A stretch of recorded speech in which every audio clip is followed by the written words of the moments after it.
All right, guys, good afternoon, everyone. Welcome to today's webinar. Today, we're going to be discussing a recent cybersecurity examination notice that the SEC sent a RIA and discuss how we would walk through this type of examination. This particular one was fairly heavy in cybersecurity materials, so it's a good one for us to gather up and discuss. As we go through, feel free to use that Q&A box and add any questions, and I'll address them at the end, of course. For those that don't know me or haven't been to one of our webinars, my name is Brian Hahn, and I'm an intelligence and cybersecurity consultant with Tradecraft. My work, I've worked with a little over 200, and I think we're over 220 firms now, just about all of which were SEC registered, RIAs, hedge funds, family offices, broker-dealers. And I've been doing this for about 10 years. So when I work with clients, I really have two goals. One is to make sure they have a secure network and tell them everything they need to secure that network. And two is to build the compliance documentation around that so that when the SEC does show up with a letter, such as what we're going to review today, we can easily respond to that request and give them the documentation that they need. For our clients that have never been through an examination or for those that follow my videos and the tips that we put out and are doing this in-house, I think reviewing this type of document is great because it really puts the why. Why are we organizing the documents the way that we are and producing the reports that we're producing? So it's always great to kind of review this and make sure we understand what we're putting together for the SEC. I'm recording today's session, as you probably heard when we started, so I'll pass around a link to this video or to this webinar when we're done so that you guys can review and pass it around as needed. And of course, the documentation that we're going to review today, I'll pass around a copy of that for you guys so you can put it in your records and references as you need. In this video, I'm not going to spend too much time on the how process, to how we create these documents. When I send around a recording in the email, if you scroll to the bottom, you'll see links to several other videos and articles that we've produced that really dive into the how to produce these documents. So today we'll stay more high level and really focus on why we're creating the documents and why the SEC is going to be requesting this type of information.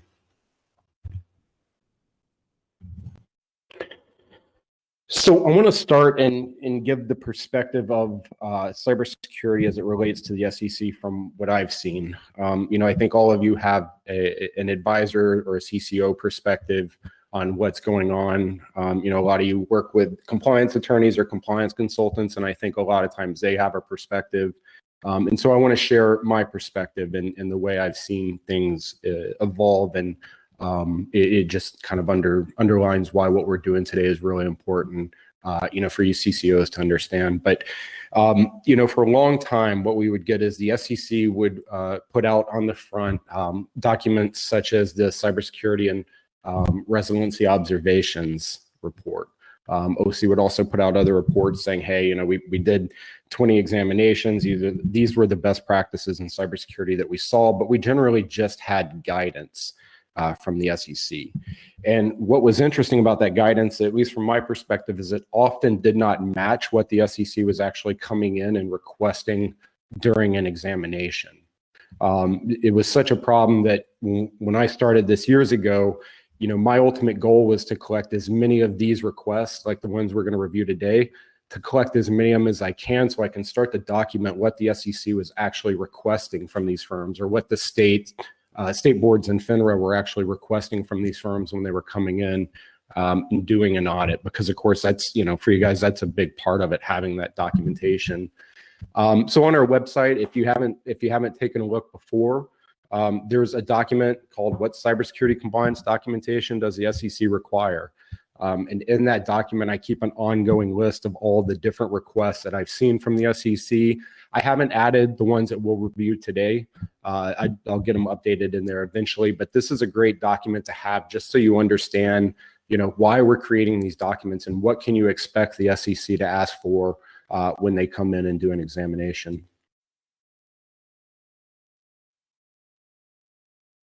We're also, if you've kind of kept up with the news, we're also moving from a period where we had the cybersecurity guidance to where we have actual cybersecurity regulation.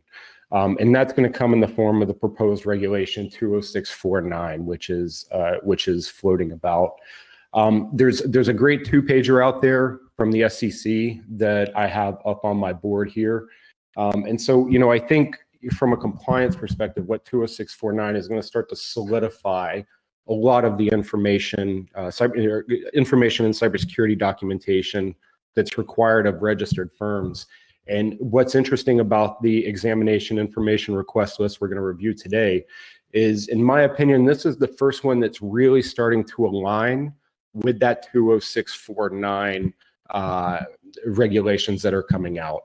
Whereas if you review the other document, where the one that's kind of the mass, call it a data dump of the different requests, you'll see they're kind of all over the place, and sometimes they don't request things in the same way.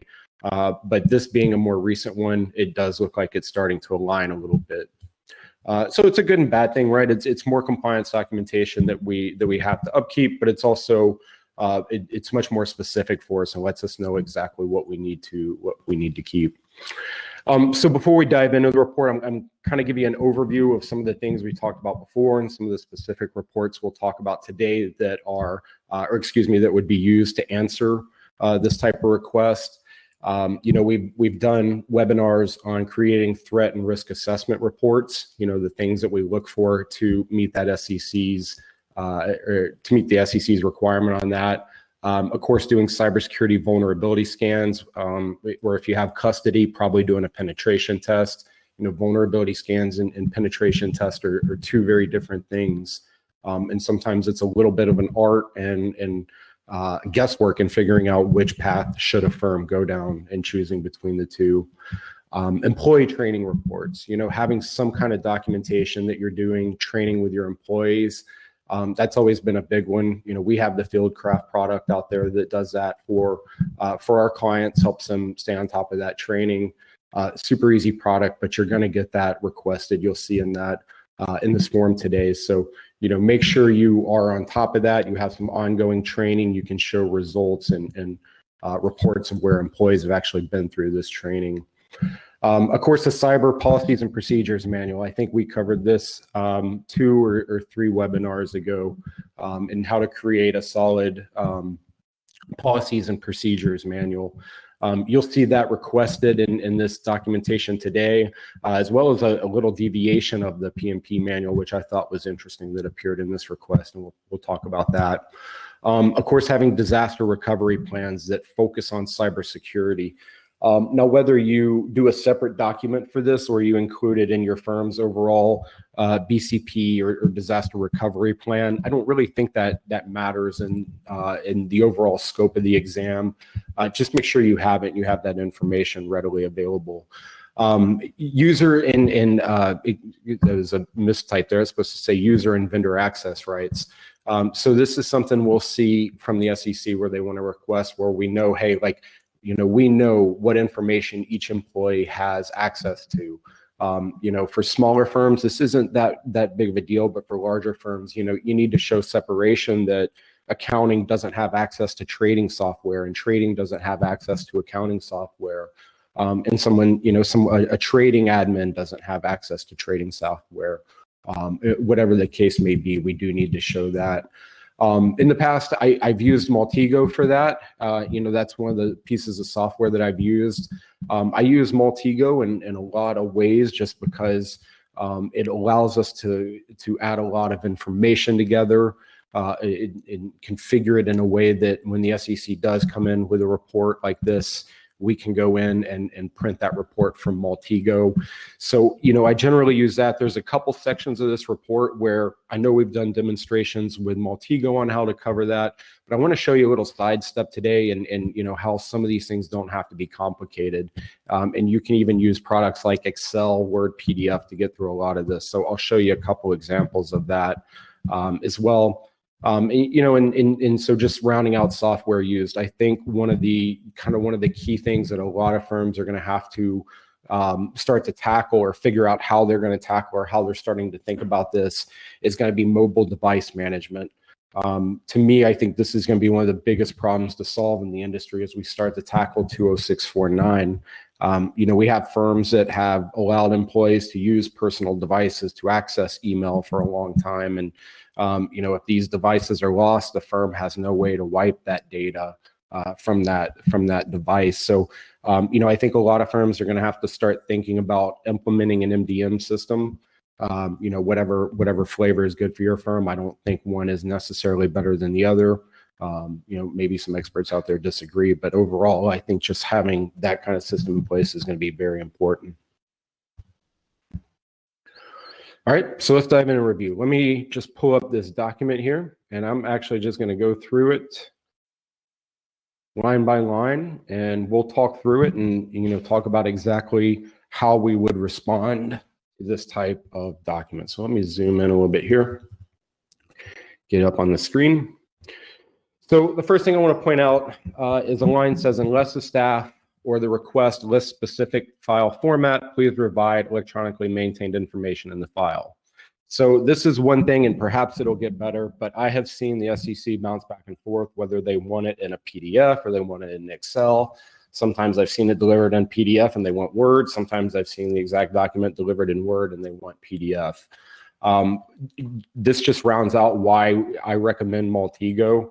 And again, we don't sell Maltego. I'm not in any way connected to them. I pay full retail for the software just like you would. It's just a fantastic piece of software because when we do have this data, it's really simple for us to pull it out of Maltego and put it into a PDF or an Excel format. And in Maltego, we usually keep things like our vulnerability scans, our network maps, our domain maps, user access rights. It can really be used to produce a lot of this documentation. The document's also going to talk about how you deliver this information. So for those of you who have never been through this, there are the secure and preferred methods that the SEC wants documentation to be delivered in. KiteWorks is going to by far be your easiest, at least from my experience. This one is going to be the easiest and least expensive to deal with. It's going to talk about disfavored methods if they don't want you to submit information such as email. And then we're going to scroll down and get into the information request list. So there's some pretty standard stuff in here if you've seen any other examination information request list. Pretty standard stuff of what they're requesting. Organization of the information to be provided. So, it's really simple. When we deliver a compliance folder, and hopefully the way you keep yours too, you're going to have it nicely organized. Any supporting files, just go through and add labels or some kind of information so that the SEC can tie that to the numbered request that they'll make below that we're about to review.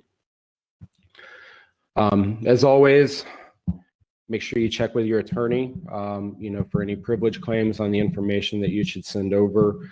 I'm a big fan of consulting with an attorney anytime we're talking with the SEC, but I know that's not always something a firm can do in terms of billing and budgets and that sort of thing. But when you can, always recommend working through an attorney before discussing this information with them. Some pretty typical stuff went into organizational charts showing how the company is set up, who controls who, entities, so on and so forth, supervised persons list, legal counsel and consultants that you might be working with. And number 4 starts with cybersecurity oversight. So in your policies and procedures manual, one of the first sections you should have is the designation of a cybersecurity manager. And we usually word it something to the effect as the CCO has been named as the cybersecurity manager. John, Bill, and Bob have been appointed as the cybersecurity committee in the case of an event. And of course, these individuals can designate roles as needed throughout the organization. So make sure you have the oversight organizational chart listed to that, who it controls what in terms of cybersecurity. The safeguard risk assessment. This is one we've covered, and I'm a big fan of this report. It's super easy to produce, at least for us to go through and put together this kind of comprehensive information. But, the idea here is that we're trying to understand what the firm looks like from a hacker's perspective. So when we do these type of reports, we want to understand if a hacker is coming after you, what kind of information is already available to them?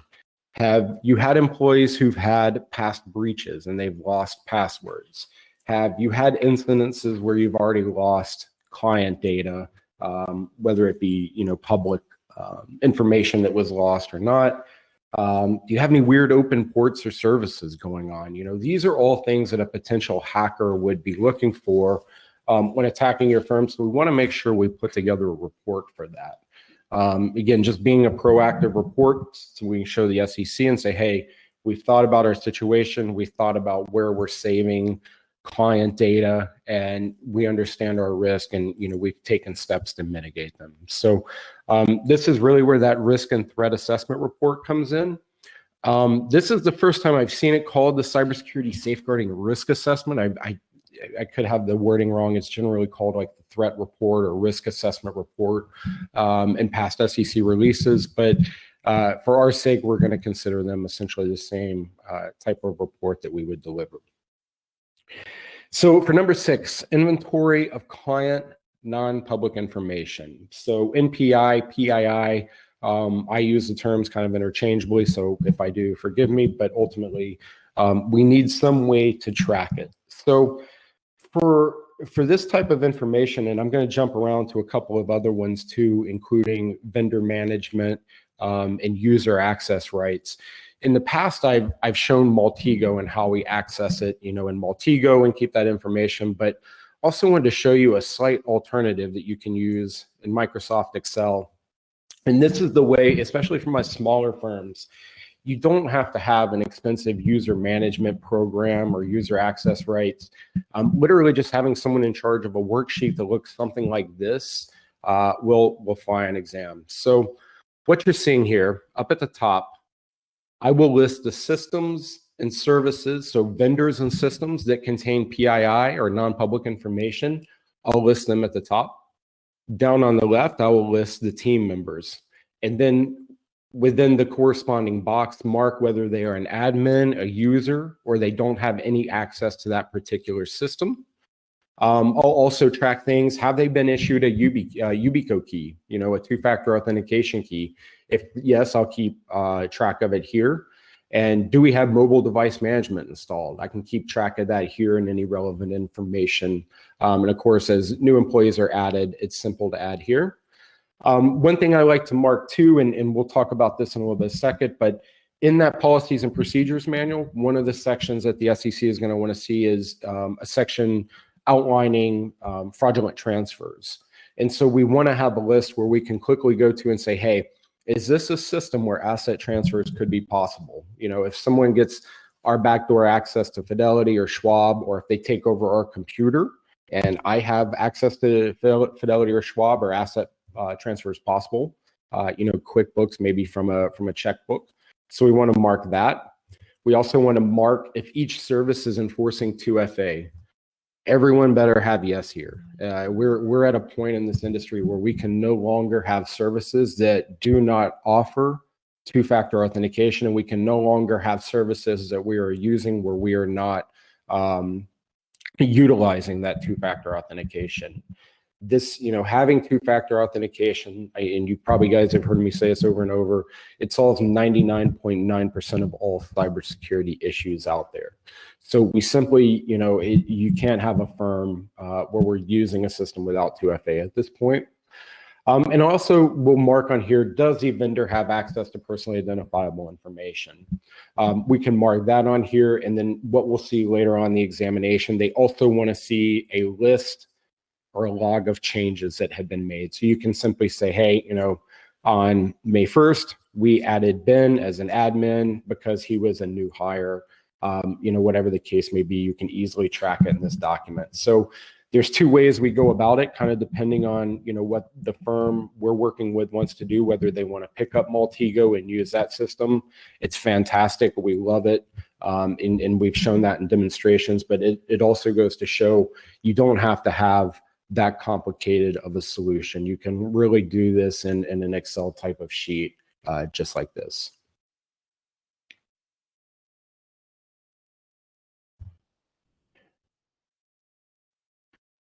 Compliance policies and procedures. So they're going to want to see a copy of this and any changes and amendments that have been made to that during the examination policies. So of course, with any compliance document, it's great if you have a system such as, the Google Drive or the OneDrive that keeps archived copies of these documents so that you can outline these changes, document them. Then of course the SEC is going to want to see that. So we've covered the policies and procedures manual and other videos. Those are great to check out. And take a look at the table of contents, the type of information that we put into those policies for our clients. The reason we put them in there is for these type of examinations to make sure that we can, produce the documentation that we need. So that's going to be a big one that they're coming after. And also the policies and procedures to address cybersecurity and safeguarding of client information. So this is going to be the one that is a little bit more interesting because now they're including remote offices or supervised persons working from home.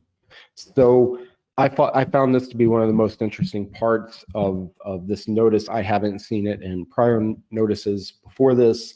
But one of the questions we as in Tradecraft had of SEC is what should we be doing with these work from home employees post-COVID? We have a lot of employees that are working from home on the same network as Alexas and Ring doorbells and Roomba robots. All these systems that are not potentially secure. So we need a way to address that. And we really never had, much direction from the SEC, even in 20649 on what they want us to do with work from home. So, it's interesting now that we're starting to see it in the policies and procedures manual where they're going to want to see that information.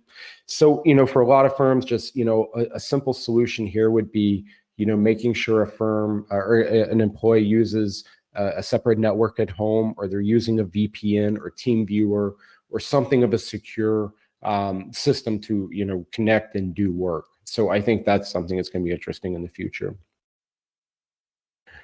The areas of cybersecurity and safeguarding of information by the advisors. So there's going to be quite a few different things here. We'll kind of quickly run through them.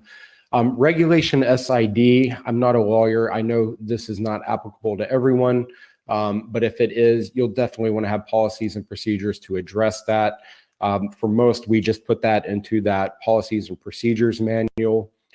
Or that separate cybersecurity policies and procedures manual, whichever you're using, but just make sure you have some kind of language. And here's, kind of the first mention of that training. So making sure you're doing some kind of ongoing training, including, instruction, going through, understanding what phishing is, and also some lab work where you're actually testing on phishing and that sort of thing. So make sure you have that. Penetration test and vulnerability scans. Again, firms are going to have a little bit of an inner discussion to determine what do they need, whether they do a penetration test or vulnerability scan. These are two very different things with very different price points and times of engagement. So in a quick one sentence nutshell type of conclusion, for most of our clients that do not have custody of assets, we do not recommend a penetration test. We recommend going with the less expensive vulnerability scan. So showing system and software patch management, however you're doing that, whether in Excel, Multigo, or a system like Nessus, make sure you're showing where all your Windows systems are updated. All patches have been applied for everything in the office. The number one thing I see missed is the router. And then also, if you have a modem from your internet service provider, those two things are going to be more likely than not seriously outdated and unpatched. So when you're running your vulnerability scan or your penetration test, those are two patch managements that I usually see just about every client fail on. So, make sure you have a system in place to show where those have been updated and patched. Verification of the authenticity of client request to transfer funds. For a lot of my clients, they already have that kind of language in their standard policies and procedures manual. For those that don't, I'll include this in their cybersecurity policies and procedures manual, where we just talk about, hey, if we get an email, we're definitely picking up the phone with, a verified known phone number that comes from a third-party source that we're going to reach out to our client and verify. So you make sure you have those type of procedures in writing. Data loss, including monitoring of removal, storage devices, and personal devices used by supervised persons. Where this kind of rounds out that mobile device management. This is going to be another area where most of my clients that I work with have to do some substantial work in order to be compliant if they're going to allow their employees to use mobile devices, especially personal mobile devices. We have to have the ability to track and wipe those devices if they're lost, and also to capture all information that's being transferred on there. So whether you're using a program like Global Relay or Smarsh, we need something to capture all those communications that are going on those devices. Password requirements, pretty standard stuff that we'll see in the policies and procedures manual. Electronic transmission of client NPI. So this is one I see a lot of firms are still passing PDFs across email. We have to move on from a better solution, a more secure solution. So if you're using a program like OneDrive, giving a link to upload directly to OneDrive and bypass email is ideal. Or, I know a lot of the advisor-built CRMs offer that type of secure connectivity. I think all of them that offer some kind of encryption for the most part are going to be built for the job on there.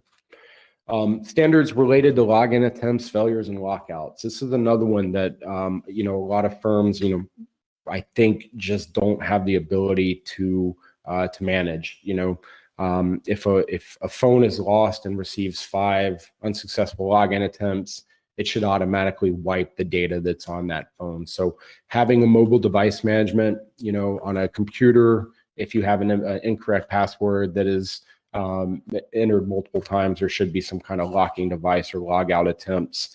And of course, some kind of notification or review that we can show the SEC that we're watching.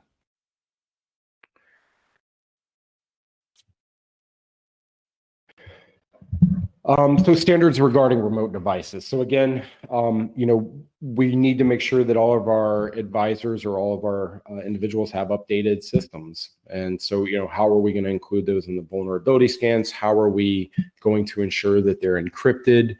How are we remotely monitoring, tracking, and deactivating these devices? So again, there's going to be a lot of heavy focus on having control of these devices. And I think a lot of firms have to really step back and think, are we going to continue to allow employees to use personal devices? Stepping back a little bit, before I was doing the consulting, I was on the CCO and COO side of things. And I always, in being cybersecurity minded, I always opted for allowing employees to have their own devices and addressing that through the employee agreements or the employee technology agreements with the firm, to say, hey, Jim Bob has agreed that he is going to keep his Android device updated and he is going to use a cell phone that is still being updated from the manufacturer. And I rolled with it because, we weren't a firm with unlimited assets. We couldn't go out and issue phones to advisors. And for a long time, I've been okay with that.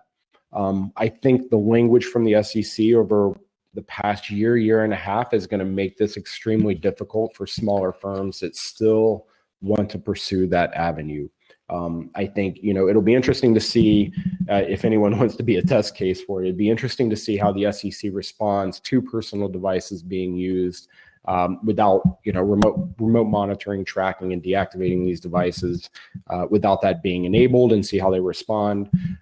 It's not something I'm going to advise my clients to do. But anyway, the language here was interesting to me and how much they focused on that. So I think it's something a lot of firms have to start considering. Oversight of due diligence on the cybersecurity policies and procedures. So, usually this just falls on the CCO or whoever has been designated, but making sure, that you guys are doing some sort of oversight or due diligence on the report, making sure it's up to date. Annual review of cybersecurity safeguarding policies and procedures. So, some of my clients just come to us for annual audits. That's where we go in, we update everything, take a look, make sure that, everything's up to date. If you're doing this internally, make sure you incorporate this into your annual review, your annual compliance review. That's from dictated by 20647. Make sure you're just including that in there and you're signing off where you're reviewing your policies and procedures and making sure they still align to your current business practices. Compliance exceptions. So it was funny, the other day we had one fairly large firm, just about everyone's using LastPass, but they have one employee who refuses to use LastPass. In those type of instances, if you do grant that kind of exception, this is where we would want to document it and show, hey, Jim does not use LastPass, doesn't have a system to use LastPass. Instead, we've chosen, this method for securing Jim's assets, whatever the case may be. Make sure all exceptions are listed in there so that we can say, hey, whenever we've done our annual review, if we found that something was off, say, for instance, we said we're going to run quarterly vulnerability scans and we only ran yearly. We would go in and mark that. So if you hire us to do any work, the SEC is going to request to see the bulk of that documentation. Of course, we turn over everything in a zip so that you can give that to them, including our data files. But it's just to say, make sure whoever you're working with, your compliance consultants, your attorneys, outside IT consultants, make sure they're willing to turn over everything that they have for you guys so that when you do get these kind of notices, it's easy for you to respond. Updates to access rights. I'm not going to dive back into that. That's what we covered on the Excel spreadsheet. But it does go in and for this particular one, they want to know the last 10 changes or termination to access rights. Again, this is getting back to that MDM. When you have an employee leave, you need to show, or is terminated, whatever the case may be, you need to show that you've clearly wiped their emails from that device and terminated access to this. So doing that in that spreadsheet that we showed, change them from admin to terminated once those rights have been copied so that we can show, that we are staying on top of that. Vendors. So this is one that I get a lot of questions about. So here's my take on it. If you're using a Google, if you're using a Microsoft, if you're using something of that nature, an enterprise level software, I think you have to spend less time on vendor due diligence. When I was on your side of the table and knew that I was, needed to respond to an SEC request at any moment, these were on my short list. I knew I had to go to Microsoft and quickly get their update, for what they're doing cybersecurity wise, get the most up to date so that I could, support or submit that in support of my vendor due diligence. If I was to hire a smaller firm such as Tradecraft, that vendor due diligence would need to be more extensive, where you're doing background checks, calling clients, past clients, and doing checklists and that sort of thing. So for our clients, I put that in the back of their policies and procedures manual when we create it. I think it's about 3.5 pages. It's basically a checklist to go through whenever you're hiring a vendor that you need to, think about what level of due diligence you're going to be doing. If they have access to your private data, that due diligence needs to be more extensive. Anyway, we handle that through a checklist. I know there's some more expensive options out there. Smart RIA has a really cool program called, I believe it's called data governance, something of that nature. They have a really cool program that automates a lot of this. So, if you have the budget that allows and you're of size that you have hundreds of vendors, I think a solution like that makes sense.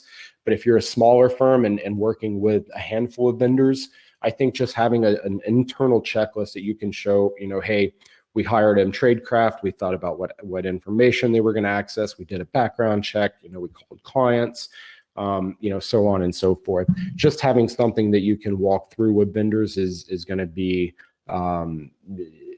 necessary in these reviews.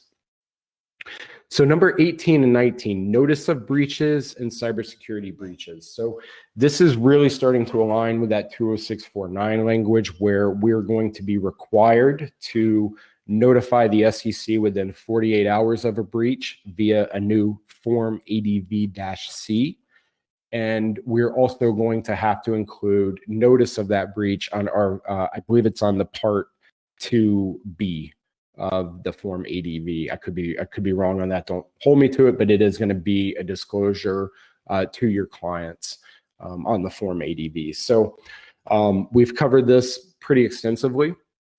My biggest advice is to work with an attorney before submitting anything to the SEC, and most definitely before updating your Form ADV with this information. You don't want to give the SEC more information than you have to, especially within the first 48 hours.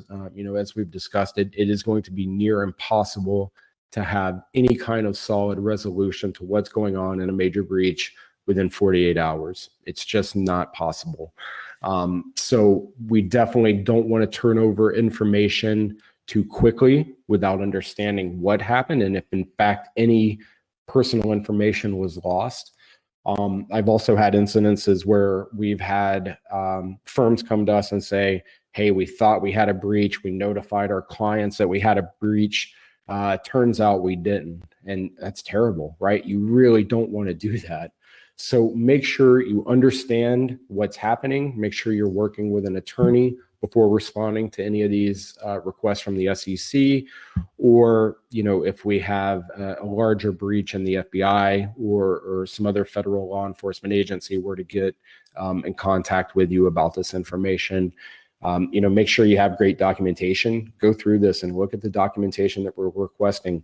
Make sure you're keeping that documentation and you're using an attorney anytime you're talking to the SEC or law enforcement about any potential breaches. So that's the end of it. Not too bad, right? It's, if you've kind of followed along with the way that we structure documents together, I think it gives a little bit better view of why we present them like that, why we structure them like that.